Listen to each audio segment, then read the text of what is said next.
how did you sense your team kind of just work through that possession by possession? Yeah, the second half was a slog for us. That was one of our worst second halves of the season in terms of just points output, I would assume. So, it became a possession game. It became an execution game. I thought the difference in the game down the stretch was our rebounding. I thought that in the third, when they were getting some traction in the game, they were getting some loose rebounds, loose balls. We were small some of the night. That might have had something to do with it. But I thought Jay Will, Lou, Shea, those guys specifically, Jay Will specifically, was really good down the stretch, limiting them to one shot, which was huge for us.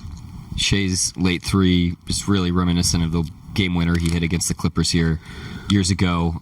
It just made me think about the growth that he's had over time. What do you sense from him in that moment of getting to that shot that he doesn't always use there in that moment?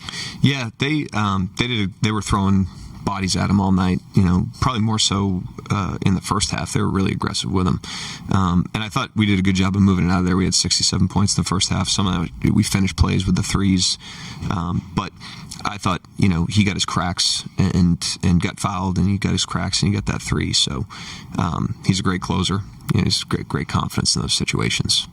You just touched on it, but you should talk about the way that they threw everything at Shea and the way you guys adjusted to it. Yeah, I thought in the first half we were decent. We moved it out of there pretty good. I thought we had a nice blend. In the second half, I thought we got a little focused on trying to jam the ball to him in some possessions where we should have just kind of been flowing. And that's a lesson we can learn. We don't want a team scheme to be able to take him out and limit all his shots. We have to shake him free. Team's aware of that, but we don't want to over-index on that either. So it's a good lesson for us. We can look at it. Like I said, in the first half, we had a good blend. I thought we had some good stuff, especially when he went back in down the stretch. We just missed some good shots, but definitely in the third, I thought we could have been a little better there. You mentioned Jay Will and just his effort on the glass, and I just wanted to dig deeper on that because he steps into the starting lineup tonight, and he's been in a lot of different roles for you guys. He's had a lot of assists, but tonight it's more of a rebounding capacity. Can you just speak to his versatility and how he's able to kind of switch back and forth between those sort of roles? Yeah, we needed him on the floor tonight. We sat him in the third with 3 fouls. I didn't want him to get his fourth before the fourth quarter because I knew I wanted to play him as much as possible down the stretch, and he played the whole fourth, controlled the glass. He's obviously someone we can play through when Shea's off the floor, especially. We did that to start the fourth, and he generated some good stuff for us. But yeah, his versatility, his growth is impressive. That those bigs, he guarded Green, he guarded Horford, he guarded Porzingis, and they all require different coverages, and he's just kind of toggling between them in real time. He's just a really intelligent player with great awareness. So we don't win that game without him tonight. He was huge. He's also knocking down his shots efficiently, from deep as well. Just can you kind of speak to, you mentioned it before with other guys still playing within themselves, even maybe in an expanded role. How have you seen that out of him?